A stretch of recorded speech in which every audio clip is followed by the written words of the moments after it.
One such group that I'm very proud to be a part of is the Parliamentary Friends of Ukraine. President, 2 weeks ago I had the opportunity to visit Ukraine to see firsthand the impacts of Russia's illegal war and to convey my support and that of our Premier. One of my first things that I saw in the city of Kyiv was a visit to an apartment block just a few minutes out from the city centre in an ordinary suburban neighbourhood. 4 days beforehand, this apartment block had been hit with a drone. 13 people were killed and 90 were injured. This was an ordinary apartment block in an ordinary suburb with peak hour traffic going nearby and a Macca's serving drive-through coffee around the corner. To see the impact of this destruction was simply harrowing on ordinary people just trying to live their lives. I had the opportunity to visit many zones which were occupied temporarily by the Russians at the outbreak of the full-scale invasion, including Irpin, Bucha, Hostomel and Borodyanka, where civilians were tortured, raped and killed, often killed for sport.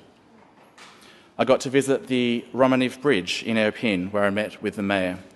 This is the bridge that was blown up by Ukraine and played a major role in stopping the Russian advance. The citizens of this city have rightly been dubbed citizens of the City of Heroes. It was remarkable to see that the reconstruction efforts are not some theoretical future thing. They are well advanced. In some cities where 70% of buildings had been significantly damaged or destroyed, driving through some streets, you would not know it, which is a testament to the resilience of the Ukrainian people. I was fortunate to have the opportunity to meet with many MPs, with ministers and other officials, including with the minister responsible for demining the vast swathes of the country that have been illegally landmined by Russia. And I'll take this opportunity to note the very sad loss of an Australian who put himself in harm's way and was killed for it just a few days ago.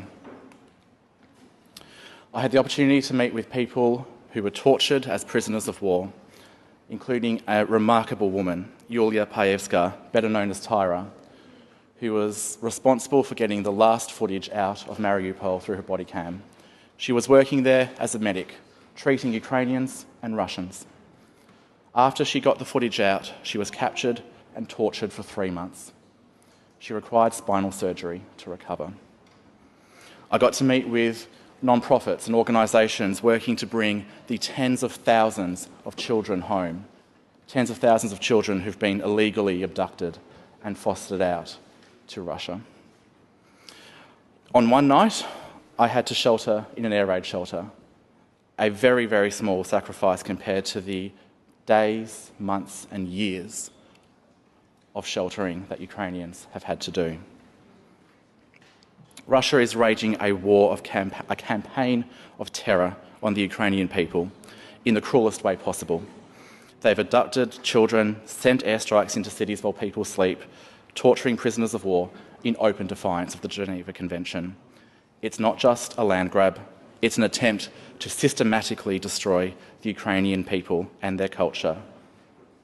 It is pure, multifaceted evil, but they will fail. It is more important than ever that we are all aware of the situation in Ukraine and doing what we can to support it and to partner with it. I would like to thank the many people who generously gave me their time to meet with me. I'd also like to thank Ambassador Vasyl Miroshnichenko, the Parliamentary Friendship Group, including Lita Lamas, Eugene Havreshko and Ashley Avramenko from the AUV, Teresa Lakovich from the AFUO, the Dobosh family in Lviv, Kosta Yaramenko, Vika Stegny, and most especially Christina Kmet and Julian Gnish. The situation in Ukraine is rapidly evolving and remains uncertain. I dearly wish for a resolution to this war that delivers peace and that delivers justice to all of Ukraine. Slava Ukraini.